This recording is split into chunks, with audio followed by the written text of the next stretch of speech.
जी नमस्कार, मैं हूं शैलेंद्र सोलंकी। स्वागत करता हूं मैं आपका आपके अपने यूट्यूब चैनल में। तो साथियों, आंसर की हम लोग पेपर वन की सभी कंप्लीट कर चुके हैं। पेपर टू की हिंदी सीडीपी कंप्लीट कर चुके हैं। इसमें हम लोग मैथ साइंस देखेंगे। इसके बाद हम लोग एसएसटी के सभी क्वेश्चंस को देखेंगे।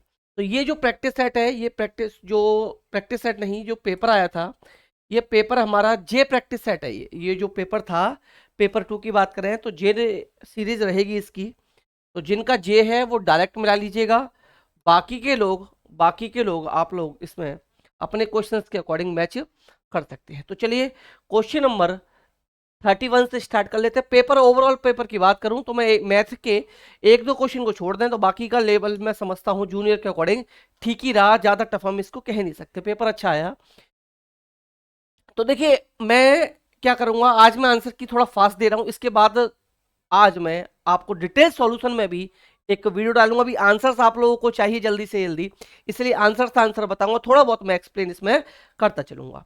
तो ये क्वेश्चन जो गिवन है कि एक पाई चार्ट में किसी विद्यार्थी द्वारा गणित विज्ञान, सामाजिक विज्ञान, हिंदी, अंग्रेजी के प्राप्त अंकों का क्रमशः 90 डिग्री, 80 डिग्री, 65 डिग्री, 75 डिग्री और 50 डिग्री के केंद्रीय कोणों वाले त्रिज्यखंडकों द्वारा निरूपित किया गया है। यदि उस विद्यार्थी द्वारा प्राप्त कुल अंक 540 थे तो उसके द्वारा गणित अंग्रेजी प्राप्त अंकों का अंतर क्या था। तो इसका जो राइट आंसर आया था, इसका जो राइट आंसर आएगा ये ऑप्शन नंबर 4, 60 मार्क्स इसका करेक्ट आंसर यहां हो जाएगा।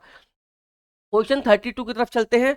क्वेश्चन 32 ये जो गिवन है आपको, हम लोग कह सकते हैं बोर्डो मास का क्वेश्चन दिया हुआ है। बस थोड़ा सा डिजिट इसमें टिपिकल कर दी है, बाकी का बहुत इजी क्वेश्चन मैं इसको कहूंगा, क्योंकि बोर्डो मास का क्वेश्चन आपको देखने के लिए यहाँ पर मिल रहा है। इसका जो राइट आंसर आएगा ये 5 इसका राइट आंसर आएगा। ऑप्शन नंबर 1 इसका राइट आंसर हो जाएगा। क्वेश्चन नंबर अगर हम 33 की बात करें तो क्वेश्चन नंबर 33 कि किसी बहुफलकी के फलकों में एफ, किनारे ई तथा शीर्षों की संख्या क्रमशः 7, 15 और x है, तब 2f plus 3e minus 4x का मान क्या होगा। तो इसके लिए फॉर्मूला आपने पढ़ा होगा, f plus B equal to E plus 2। ये फॉर्मूला इसमें लगा दीजिएगा, आंसर आपका यहां पर निकल आएगा। तो आंसर जो निकलेगा 33 नंबर का, क्वेश्चन नंबर 1 यहां पर आपका राइट आंसर हो जाएगा। 19 इसका राइट आंसर मिलेगा। अब आ जाते हैं अपने 34 क्वेश्चन पर। 34 क्वेश्चन हम लोग देख लेते हैं यहां से। 34 नंबर का हमारा क्वेश्चन है कि एनसीईआरटी के अनुसार उच्च प्राथमिक स्तर पर संख्या प्रणाली के अंतर्गत निम्नलिखित में से कौन से प्रकरण सम्मिलित किए गए हैं। कौन से प्रकरण सम्मिलित किए गए हैं, तो ये जो शामिल किए गए हैं ये कॉम्प्लेक्स नंबर यानी कि सम्मिश्र संख्याएं। ऑप्शन नंबर 4 यहां पर राइट आंसर हमारा हो जाएगा। क्वेश्चन नंबर 35 की तरफ चलते हैं। यदि 2x plus 5/² minus 5 plus 2x minus 14 equal this, तो p प्लस क्यू का मान है। p प्लस क्यू का मान क्या होगा, यहाँ a प्लस बी का होल स्क्वायर लगा दीजिएगा। आप लोग सॉल्व कर लीजिए, आंसर आपको मिल जाएगा।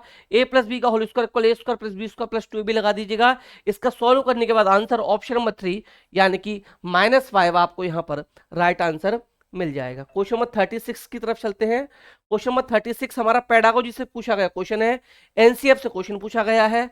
मैंने पहले ही बताया था एनसीएफ से आपको बहुत क्वेश्चन देखने के लिए यहाँ पर मिल जाएंगे। तो 36 नंबर का हमारा जो क्वेश्चन होगा कि राठी पाश्चात्य रूपरेखा 2005 के अनुसार निम्नलिखित में कौन सी प्रक्रिया गणित में सबसे कम महत्वपूर्ण है। एनसीएफ 2005 के अनुसार, तो देखिए गणित में शॉर्टकट खोजना ये सबसे कम महत्वपूर्ण हो जाएगा। गणित में शॉर्टकट खोजना ये सबसे कम महत्वपूर्ण आपका हो जाएगा। अब आ जाते हैं, देखिए 37 और 38 नंबर के क्वेश्चन है नहीं, तो हम लोग 39 नंबर के क्वेश्चन से देख लेते हैं। ऑलरेडी मैं बता चुका हूं कि 2 नंबर आपके यहाँ पर क्वेश्चन है नहीं, 37 एंड 38।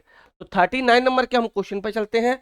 39 नंबर की बात करें हम लोग कि निम्नलिखित में से कौन सा गणित में उपपत्तियों के संबंध में सबसे कम उपयुक्त आपका यहां पर पूछा गया है कि सबसे कम उपयुक्त कौन सा हो जाएगा। तो देखिए इसका जो राइट आंसर होगा, ये राइट आंसर ऑप्शन नंबर 3 होगा कि उपपत्तियों का निर्माण अंतर्दर्शीय ज्ञान पर होता है, ना कि तर्क पर। ये इसका यहां पर 39 का राइट आंसर बन जाएगा। क्वेश्चन नंबर 40 की तरफ चलते हैं। क्वेश्चन नंबर 40 है आपका, यहां से 40 क्वेश्चन गिवन है कि निम्नलिखित में से क्या गणित में रचनात्मक का संकेतक नहीं है। यहां भी नेगेटिव पूछा गया है। मैंने पहले ही बताया था कि नकारात्मक प्रश्न ज्यादा पूछे जाते हैं और इन्हीं ऑप्शंस को आपको ध्यान से करने की जरूरत है, क्योंकि जो गलतियां होती हैं ये गलतियां ज्यादातर इन्हीं क्वेश्चंस में होती हैं। तो जो इसका राइट आंसर बनेगा कि विद्यार्थी लचीली सोच में सक्षम है, तो राइट ऑप्शन है। विद्यार्थी विविध वैकल्पिक समस्याओं को समाधान कारण के उपयोग करते हैं, ये भी राइट हो जाएगा। विद्यार्थी प्रश्न प्रस्तुत करते हैं, ये भी राइट है। तो ऑप्शन नंबर 4 कि विद्यार्थी विभिन्न संदर्भों के अभिसारी चिंतन का प्रयोग करते हैं, अभिसारी नहीं अपसारी चिंतन का प्रयोग करते हैं, अभिसारी के यहाँ अपसारी होता तो ये राइट ऑप्शन हो जाता। तो रॉन्ग यही है, इसलिए हमारा राइट आंसर यही बन जाएगा। क्वेश्चन 41 की तरफ चलते हैं। क्वेश्चन नंबर 41 आपका गिवन है यहाँ पर कि एक व्यापारी अगर मैं कहूँ तो 8th क्लास का क्वेश्चन है। 41 नंबर का जो क्वेश्चन है कि एक व्यापारी 12 पंखे 24,000 में खरीदता है, तो यानी एक पंखे की कीमत 2,000 हो जाएगी। वह प्रत्येक पंखे को क्रमशः 25% अधिक पर अंकित करता है। यदि वह सभी पंखों पर 10% भी छूट देकर बेचता है तो उसमें कुल मिलाकर लाभ कितना होगा। तो इसको हम निकाल लेंगे, तो इसका जो लाभ निकल कर आएगा, ये लाभ निकल कर आएगा 3,000 रुपये, यानी कि ऑप्शन नंबर 1 क्वेश्चन नंबर 41 का हमारा यहाँ पर करेक्ट आंसर बन जाएगा। अब चलते हैं हम लोग 42वें क्वेश्चन की तरफ। 42वें क्वेश्चन की तरफ हम लोग आ जाते हैं। क्वेश्चन नंबर 42 की तरफ चलते हैं। क्वेश्चन नंबर 42 में बात करें कि किसी त्रिभुज एबीसी की भुजा AB पर M एक बिंदु इस प्रकार स्थित है कि AB बराबर BM बराबर CM, यदि कोण A और B क्रमशः x तथा 70 हो तो 3x प्लस 25 का मान बराबर है, 3x प्लस 25 का मान बराबर होगा। तो इसका राइट आंसर निकलेगा ऑप्शन नंबर 1 85 डिग्री इसका राइट आंसर निकलेगा। और मैथ में 100% मैं श्योर रहूंगा। पेडागोजी के अगर एक दो क्वेश्चन को छोड़ दें, बाकी के 30 के 30 क्वेश्चन में आपका एक भी मेरा गलत नहीं जाएगा। जो मैं बताऊंगा वही आंसर आप फाइनल मानिएगा। सीटेट की आंसर की में भी पेडागोजी में चेंज हो सकता है आंसर, मैथ्स के कैलकुलेशन में की भी आंसर चेंज नहीं होगा। नेक्स्ट चलते हैं हम लोग क्वेश्चन नंबर 43 पर। क्वेश्चन नंबर 43 आपको गिवन है कि एक तिर्यक रेखा दो समांतर रेखाओं को प्रतिच्छेद करती है तथा इस प्रकार तिर्यक रेखा के एक ही ओर बने दो अंतःकोण 2x प्लस वाई और 3x माइनस 20 है, तब 4x प्लस 6 का मान है। तो आप जानते हो, मान लीजिए एक तिर्यक रेखा ये जा रही है, तो यहाँ दो कोण बनेंगे, तो इन दोनों का सम जो बनता है आप जानते हैं इंटरसेक्ट, पैरेलल लाइंस को एक लाइन इंटरसेक्ट करती है, तो उनका क्या बनेगा यहाँ पर एक ही साइड बनना है। तो ये जो कोण बनेंगे ये दोनों 180 के बनेंगे। तो जब हम इन दोनों को एंगल को प्लस करेंगे तो 180 निकल आएगा। वहां से हमें 180 के इक्वल करने के बाद x की वैल्यू मिल जाएगी। उस x की वैल्यू को जो हम इसमें पुट कर देंगे तो आंसर हमें मिल जाएगा। तो इसका जो राइट आंसर मिलेगा क्वेश्चन 43 का ऑप्शन नंबर 4 154, ये हमें यहाँ पर राइट आंसर मिल जाएगा। अगले क्वेश्चन की तरफ चलते हैं। क्वेश्चन नंबर 44 क्वेश्चन नंबर 44 की तरफ हम लोग चलते हैं। क्वेश्चन 44 में यहाँ गिवन है कि निम्नलिखित में से कौन सा सत्य नहीं है। 44 में हमसे पूछा गया है कि निम्नलिखित में से कौन सा यहाँ पर सत्य नहीं है, ये आपको बताना है कि कौन सा सत्य नहीं है। चलिए यहाँ से ले लेते हैं हम लोग क्वेश्चन नंबर 44 कि निम्नलिखित में से कौन सा सत्य नहीं है। तो गुणन की सांख्यिक गणितीय व्यंजक की जा सकती है, राइट ऑप्शन है। 3 + 4 - 5 गणितीय व्यंजक नहीं है, राइट ऑप्शन है। समीकरण में चर का वह मान जो समीकरण को संतुष्ट करता है वह समीकरण का हल कहलाता है, राइट ऑप्शन। तो रॉन्ग पूछा गया था, तो ऑप्शन नंबर 2 जो है रॉन्ग आंसर यही होगा, और इसलिए ये राइट बन जाएगा क्योंकि रॉन्ग पूछा गया है। व्यंजक x square plus 10x plus 25 को अधिक सरल नहीं किया जा सकता, बिल्कुल इसको किया जा सकता है। इसके मिडिल टर्म को स्प्लिट कर देंगे हम लोग 5x प्लस 5x में, तो ये सॉल्व किया जा सकता है। आगे आ जाते हैं हम लोग क्वेश्चन नंबर पर आ जाते हैं। ये हो गया हमारा 44। अब आ जाते हैं हम अपने 45 क्वेश्चन पर। क्वेश्चन नंबर 45 नंबर के क्वेश्चन पर हम लोग यहाँ से आ जाते हैं। देखिए क्वेश्चन नंबर 45 जो होगा आपका 45 नंबर के क्वेश्चन पर आ जाते हैं कि किसी त्रिभुज ABC की भुजा AB पर स्थित D एक बिंदु इस प्रकार है कि CD कोण ABC का समुद्रभाजक है। यदि कोण एंगल A बराबर 50, B बराबर 70 तो ADC बराबर होगा। तो ADC बराबर जो होगा ये 100 डिग्री के बराबर निकल कर आएगा। इसका आंसर 100 डिग्री आएगा। क्वेश्चन नंबर 46 क्वेश्चन की तरफ चलते हैं। निम्नलिखित में से क्या आकलन के अर्थ को नहीं समझा था। आकलन के अर्थ को क्या नहीं समझा था। तो ऑप्शन नंबर 1 यह विद्यार्थियों को नामांकन करने में सहायता करता है, ये इस क्वेश्चन का यहाँ पर राइट आंसर क्वेश्चन नंबर 46 का बन जाएगा। क्वेश्चन नंबर 46 की तरफ चलते हैं। 47 नंबर का क्वेश्चन कि 1 से 500, देखिए इसका जो आंसर निकलेगा कि 1 से 500 के बीच ऐसी कितनी प्राकृतिक संख्या है जो 3, 5, 7 में से प्रत्येक से विभाज्य हैं। तो देखिए 3, 5, 7 से विभाज्य कैसे होंगे। 3, 5, 7 से विभाज्य कैसे हो जाएंगे आप लोग जानते हो कि देखिए इन तीनों का एलसीएम ले लेंगे तो 5 सी 15 सत्ते 105। तो 105 में 1 से 500 के बीच में कितनी संख्या विभाज्य होंगी? तो 105 होगी, 210 होगी, 210 के बाद 315 के बाद 420। ये चार संख्या बैठेंगी तो कितनी संख्या हो गई? चार। यानी कि ऑप्शन नंबर एक 47 का ऑप्शन नंबर एक जो है ये राइट आंसर यहाँ पर बन जाएगा। अगले क्वेश्चन की तरफ चलते हैं, क्वेश्चन नंबर 48। क्वेश्चन नंबर 48 की तरफ चलते हैं। 48 नंबर का क्वेश्चन आपका देखिए, किसी यहां पर पूछा गया है आपसे कि किसी कक्षा के कुछ विद्यार्थियों द्वारा प्राप्त अंक 36, 37, 31, 26, 38, 17, 18 ये गिवन है। तो यहां पर इन आंकड़ों का माध्य पूछा गया है और परिसर पूछा गया है। तो यहां पर क्या पूछा गया? मीन और रेंज। रेंज कैसे? मीन तो आप इजीली निकाल लेते हो, रेंज कैसे निकलती है? जो हाईएस्ट डाटा होता है उस हाईएस्ट डाटा से हम लोग लोएस्ट डाटा माइनस कर देंगे तो आपकी रेंज निकल आती है। क्या होता है? रेंज आपकी निकल आती है। तो मीडियन और रेंज का डिफरेंस पूछा गया है तो मीडियन और रेंज का डिफरेंस आएगा ये 5.5 आएगा। मीडियन और रेंज का डिफरेंस आएगा ऑप्शन नंबर 2 5.5 इसका राइट आंसर बन जाएगा। क्वेश्चन नंबर 49 की तरफ चलते हैं। बहुत इजी सा क्वेश्चन है। क्वेश्चन नंबर 49 बहुत ही इजी क्वेश्चन डायरेक्ट पूछ लिया। अगर आपको a plus B plus C का होल स्क्वायर आता है तो आप इस क्वेश्चन को इजीली कर पाओगे। a plus B plus C का whole square equal A square plus B square plus C square plus 2ab plus 2bc plus 2c होता है। अगर ये फॉर्मूला आपको आता है तो आप इस क्वेश्चन को इजीली कर पाओगे। कोई भी प्रॉब्लम आपको इस क्वेश्चन को सॉल्व करने में नहीं आएगी। तो माइनस का 4c इस क्वेश्चन का राइट आंसर बन जाएगा। अब आ जाते हैं अपने क्वेश्चन नंबर 50 पर। क्वेश्चन नंबर 50 दिया गया है कि यदि 955 में जोड़ी जाने वाली संख्या x ऐसी न्यूनतम संख्या है जो इसे एक पूर्ण वर्ग बना देती है तो 3x प्लस 2 का मान क्या होगा? 3x प्लस 2 का मान क्या होगा?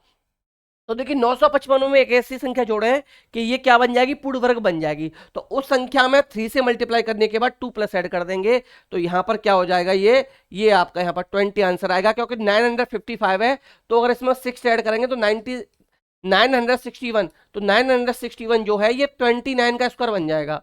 किसका स्क्वायर बन जाएगा? सॉरी 31 का स्क्वायर बन जाएगा। ये 31 का स्क्वायर बन जाएगा। 961 31 का स्क्वायर बनेगा। तो जब 6 से आएगा तो 3x प्लस 2 को जब आप सॉल्व करोगे तो 3 इंटू 6 प्लस 2 इक्वल 20 आपका आंसर यहां से ऑप्शन नंबर 4 निकल आएगा। अगला ऑप्शन क्वेश्चन हमारा 51 की तरफ हम लोग चलते हैं। क्वेश्चन नंबर 51 है। क्वेश्चन नंबर 51 में आपको गिवन है कि किसी चतुर्भुज के ए बी सी डी का परिमाप 120 है। यानी कि एक आपका चतुर्भुज है तो उसका जो परिमाप गिवन है, पेरीमीटर गिवन है 120 सेंटीमीटर गिवन है। BC बराबर 48 है, CD बराबर 17, AD बराबर 40, एंगल A और एंगल B दोनों 90 डिग्री के हैं। तो ABCD का क्षेत्रफल पूछा गया है। क्षेत्रफल आपका पूछा गया है क्वेश्चन नंबर 51 में। तो क्षेत्रफल जो निकल आएगा इसका ये ऑप्शन नंबर 4 660 ये इसका राइट आंसर हो जाएगा। अब आ जाते हैं हम लोग 52 क्वेश्चन पर। 52 नंबर के क्वेश्चन पर आ जाते हैं। 52 नंबर का आपका क्वेश्चन है। यहाँ से 52 नंबर का क्वेश्चन की तरफ हम लोग चलते हैं। तो 52 नंबर के क्वेश्चन की तरफ चलते हैं कि किसी समकोण त्रिभुज का क्षेत्रफल 240 सेंटीमीटर स्क्वायर कैसा दे रखा है? Area of right angle triangle. Right angle triangle का एरिया गिवन है 1/2 बेस इनटू हाइट आप लगा देंगे, आंसर आ जाएगा। यदि कर्ड यानी हाइपोटेनस की एक भुजा 30 सेंटीमीटर है तो उस त्रिभुज का परिमाप पूछा है। तो तीनों साइड निकाल लेंगे आप लोग क्योंकि जब आपको पेरीमीटर क्षेत्रफल गिवन है a plus 1/2 base into height, एक साइड भी उसकी गिवन है अतिरिक्त साइड जो है, तो आप उसकी तीनों साइड निकाल लेंगे। तीनों साइड निकालने के बाद उसका पेरीमीटर आप लोग फाइंड कर देंगे। त्रिभुज का पेरीमीटर क्या होता है? पेरीमीटर ऑफ ट्राइंगल, उसकी सभी साइड जो होती हैं सभी साइड को आप लोग प्लस कर देंगे तो आपको यहाँ पर आंसर देखने के लिए मिल जाएगा। तो 52 का जो राइट आंसर आएगा ये ऑप्शन नंबर 4 80 राइट आंसर इसका आ जाएगा। क्वेश्चन नंबर 53 की तरफ चलते हैं। क्वेश्चन नंबर 53 जो है कि अधिकतम का वह क्षेत्र जो है कि व्यवहारिक मूल्यों के साथ संबंधित हो उसे के रूप में जाना जाता है। तो उसे जो जाना जाता है ये जाना जाता है आपका भावात्मक क्षेत्र। क्या जाना जाता है? भावात्मक क्षेत्र। इसका राइट आंसर यहां पर हो जाएगा। अगला क्वेश्चन हमारा 54 क्वेश्चन की तरफ चलते हैं। देखिए बहुत छोटा सा क्वेश्चन 54 कि ये फ्रैक्शंस गिवन है, इनमें सबसे बड़ी और सबसे छोटी जो फ्रैक्शन है उनका आपको सम करना है। तो डिवाइड देकर डेसिमल निकाल कर आप लोग छोटी और बड़ी निकालेंगे, दोनों को आप लोग प्लस कर देंगे। दोनों को प्लस करने के बाद में आपका जो आंसर आएगा ये आपका 2 होल 39/40 ये यहाँ पर राइट आंसर आ जाएगा। अगर कोई क्वेश्चन में डाउट हो, आपको 1% भी किसी क्वेश्चन में डाउट हो, तो आप 9808347403 या आप कमेंट करके उस क्वेश्चन का सॉल्यूशन मुझसे मांग सकते हैं। आपको हर एक क्वेश्चन का सॉल्यूशन भी प्रोवाइड यहाँ पर करा दिया जाएगा। आ जाते हैं हम लोग क्वेश्चन नंबर 55 पर। क्वेश्चन नंबर 55 पर हम लोग आ जाते हैं। तो क्वेश्चन नंबर 55 जो है हमारा, क्वेश्चन नंबर 55 के देखिए, किसी लंबवृत्तीय बेलन की ऊंचाई आधार त्रिज्या क्रम से 9 और 6 सेंटीमीटर, यदि आधार की त्रिज्या आधी कर दी जाए तथा ऊंचाई में 3 सेंटीमीटर की वृद्धि कर दी जाए तो इनमें से कौन सा बेलन का नया आयतन क्या व्याख्या करता है? कौन सा इनमें से नया व्याख्या करता है? तो इसका राइट आंसर बनेगा कि पहले आप इसको निकाल के इसका पूरा सॉल्यूशन जब करोगे तो 1/3 हो जाएगा। ये क्या निकलेगा? इसका जो वॉल्यूम निकल कर आएगा, ये वॉल्यूम जो है, नया जो वॉल्यूम होगा वो 1/3 हो जाएगा। क्या होगा? नया आयतन मूल आयतन का 1/3 हो जाएगा, 1/3 हो जाएगा। नेक्स्ट क्वेश्चन है आपका क्वेश्चन नंबर 56। क्वेश्चन नंबर 56 की तरफ देखें तो 56 नंबर का क्वेश्चन है कि अरुण वरुण से 3 वर्ष बड़ा है। अरुण क्या है? वरुण से 3 वर्ष बड़ा है। 8 वर्ष पहले अरुण की आयु 5/6, वरुण की आयु के 3/5 से 6 अधिक थी। यदि वरुण की वर्तमान आयु x वर्ष है तो x का मान निम्न समीकरण से हल करेगा। तो कुछ नहीं, डायरेक्ट आप समीकरण बना दीजिएगा। समीकरण ही डायरेक्ट यहाँ दे दिखा है। इस क्वेश्चन को इसने इजी इसलिए कर दिया कि समीकरण आप बना दोगे तो आंसर निकल आएगा। तो इसका जो राइट आंसर निकलेगा ऑप्शन नंबर 4, यहां से राइट आंसर आपको इस क्वेश्चन का देखने के लिए मिल जाएगा। अगले क्वेश्चन की तरफ चलते हैं, क्वेश्चन नंबर 57 नंबर के क्वेश्चन पर हम लोग आ चुके हैं। वेन हिले से पूछा गया क्वेश्चन, ऐसा कोई सीटेट का एग्जाम नहीं जहां वेन हिले नहीं पूछा जाए। ऐसा है कि भी आज तक ऐसा कोई पेपर नहीं हुआ सीटेट का जो वेन हिले से क्वेश्चन यहां पर नहीं पूछा गया हो। तो 57 नंबर का क्वेश्चन कि वेन हिले के ज्यामितीय अधिगम के सिद्धांत के अनुसार निम्नलिखित कथनों को ज्यामितीय सोच के आरोही स्तरों में व्यवस्थित कीजिए। तो इसका जो राइट आंसर बनेगा ये बनेगा डी, फिर आएगा बी, फिर बनेगा ए, फिर सी, यानी डी बी ए सी। तो डी बी ए सी आपका DBAC, तो DBAC यानी कि option number 4, sorry option number 1 यहाँ पर राइट आंसर इसका बन जाएगा। ऑप्शन नंबर 1 इसका राइट आंसर बन जाएगा। अगले क्वेश्चन की तरफ आते हैं, question number 58। Question number 58 number का हमारा क्वेश्चन है कि 10% वार्षिक दर पर निवेश की गई धनराशि 2 वर्ष में 3267 हो जाती है। जब वो वार्षिक ब्याज संयोजित होता है उसी राशि पर 2/1/2 वर्ष कितना ब्याज होगा? ये क्वेश्चन आपसे यहाँ पर पूछा गया है। तो ब्याज जो निकल कर आएगी 700 रुपए, यानी कि ऑप्शन नंबर 3 जो है यहाँ इसका राइट आंसर ऑप्शन नंबर 2 आएगा। ऑप्शन नंबर 2 675 यहाँ राइट आंसर इसका बन जाएगा। नेक्स्ट है आपका 59 क्वेश्चन। PQRS क्या है? एक पैरेललोग्राम है, समांतर चतुर्भुज है PQRS, जिसके विकर्ण PR और QS परस्पर बिंदु O पर प्रतिच्छेद करते हैं। यदि OP बराबर x + 7 सेंटीमीटर, OQ बराबर x + y सेंटीमीटर, OR बराबर 20 सेंटीमीटर, OS बराबर 16 सेंटीमीटर, तो 7y + 5 का मान आपसे पूछा गया है। 7y + 5 का मान आपसे यहाँ पर पूछा गया है। तो इसकी जो वैल्यू निकल जाएगी, ये वैल्यू 26 निकल कर आएगी सॉल्व करने के बाद।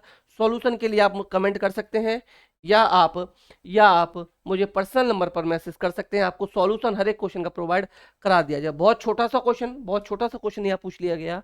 इस तभी बोल रहा हूँ इस बार मैथ थोड़ा सा सही रहा है, ज्यादा टफ क्वेश्चन कोई आया नहीं। 1-2 क्वेश्चन को छोड़ दें तो दो संख्याओं का अनुपात 3:7 है, इनका एलसीएम ये है। इन संख्याओं का एलसीएम और एचसीएम का योग क्या होगा?